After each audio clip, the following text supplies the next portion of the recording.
I still remember when I was younger, coming home from work exhausted, but the sight of a warm house, my wife cooking, and my children running around instantly melted all the stress away. Back then, I believed that as long as I provided well for my children and grandchildren, I would have a small corner in the family in my old age, surrounded by their love and care. Who would have thought? That day I was sipping tea when my eldest son gently said, "Dad, my wife and I have been so busy lately, and we can't take care of you properly. The nursing home has nurses and doctors. It'll be more convenient for you." After saying that, he patted my shoulder like he had just made the most sensible decision. I smiled with my toothless grin, but inside, the bitterness stung. After all these years of sacrifice for my family, all I wanted was a place to lean on in my old age. But in the end, they were thinking of sending me to the most convenient place, not the warmest one. Everyone, a nursing home may be good in terms of material comfort, but that doesn't mean it's good for the soul. If you think it's a paradise for the elderly, listen to what I have to say next. Do you think a nursing home is paradise? Think again, because once you're here, you realize you're just waiting in line, but you don't even know what for. On the first day I arrived, my son held my hand and patted my shoulder reassuringly. "Dad, you'll have friends here, you'll be cared for, and there are fun activities." Well, it made sense. Who wouldn't want friends to chat with in their twilight years? But then I discovered a harsh truth. Meals are served on time, but what's the joy in eating alone? The dining hall is vast, but everyone sits quietly, mechanically spooning food into their mouths. No stories, no laughter. After eating, everyone goes back to their rooms, shutting their doors like a military dormitory. And 24/7 care? Yes, nurses are always around, but try calling one just to ask, "Did you know this old song from the past?" and see what happens. They'll probably give a tired smile and say, "Sir, I have a dozen other patients to take care of. I don't have time to chat." Back home, a single cough would have my children worried. But here, if you catch a cold, they give you medicine. If you have a fever, they bring you a blanket. But emotions? Who has time for that? Friends? Sure, everyone is old. Everyone has a life story, but the problem is, no one has the enthusiasm to tell theirs anymore. In the morning, we just sit and stare at each other. At noon, we still stare at each other. At night, we lie in bed staring at the ceiling, wondering, why am I here? I once asked a roommate, "How long have you been here?" 3 years. Is it enjoyable? The first day was fun. The second day, less so. Now, fun or not, it doesn't matter anymore. Hearing that, I wanted to cry.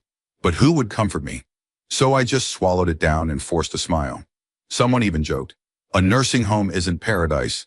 It's a transit station. Once you're here, you're just waiting for the final journey." At first, it sounds funny, but the more you think about it, it's not funny at all. At home, I could do whatever I wanted, eat when I was hungry, sleep when I was tired, play music when I was happy, and call my children or grandchildren when I was feeling down. But in a nursing home? Sorry, but the moment I stepped in here, I handed over my freedom. At home, I could sleep in whenever I wanted. Why? Because I was old, and old people had the privilege of sleeping whenever they pleased. But in a nursing home? 6 a.m. Wake up. Even if I didn't want to, they'd wake me up. The feeling of being in the middle of a beautiful dream, only to be shaken awake. It truly hurt. I once asked the nurse, "Why do we have to wake up so early?" "Waking up on time keeps you healthy, sir," I sighed. At home, I also woke up around this time, but it was because I naturally woke up. Here, it felt like I was being dragged out of bed like a soldier in training. 7 a.m. Breakfast. Like it or not, eat it now or go hungry. At home, if I wanted noodle soup, I'd have noodle soup. If I wanted porridge, I'd have porridge. And if I didn't feel like eating, I could just sleep in a little longer. No one would force me. But here, there was a set menu. And whether I liked the food or not, I had to eat it. Didn't eat on time? Too bad, the kitchen was closed. 10 a.m. Health check. I used to think health checkups were a good thing.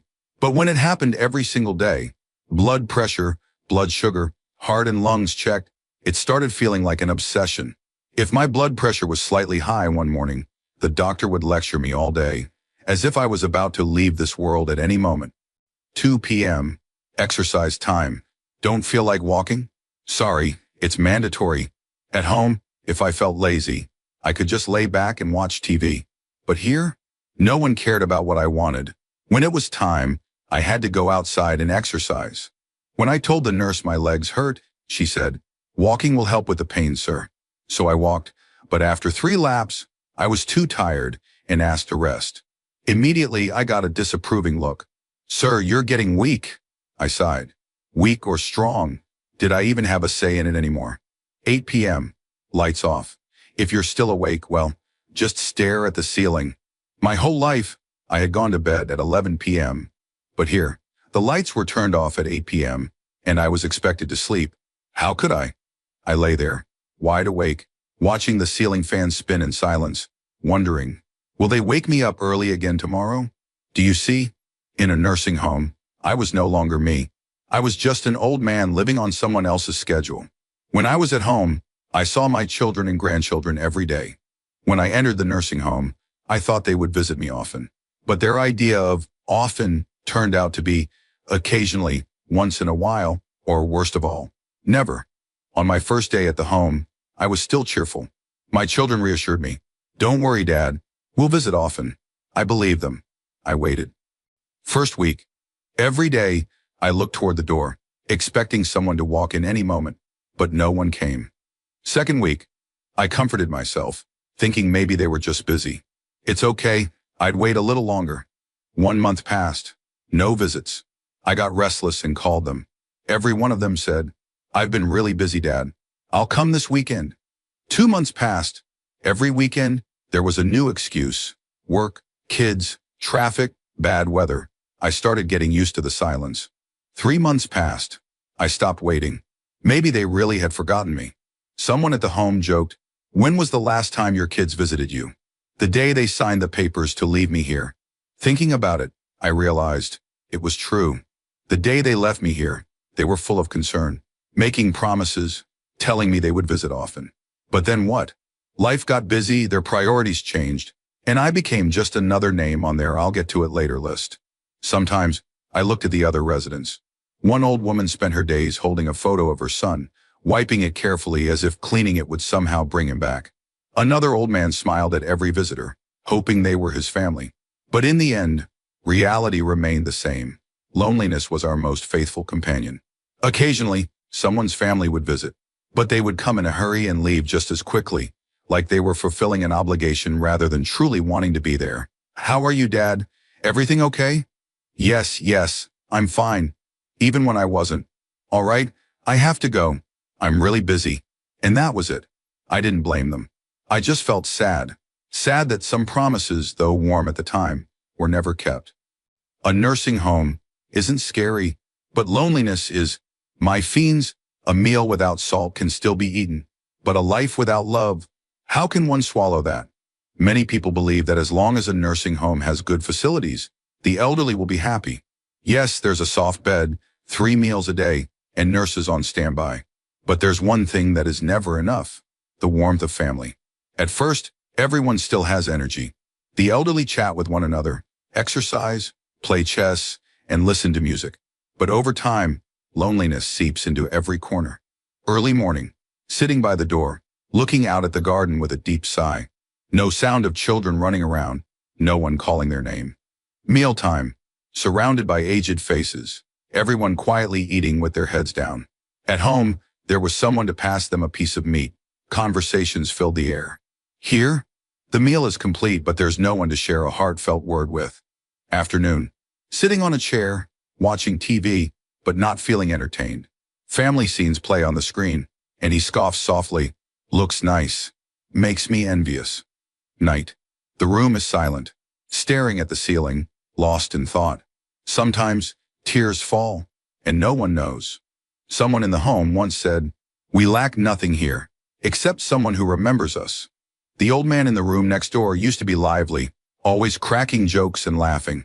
But ever since his children stopped visiting, he's grown quiet. He eats less, moves less, and spends his days staring into the distance. A month later, he fell ill.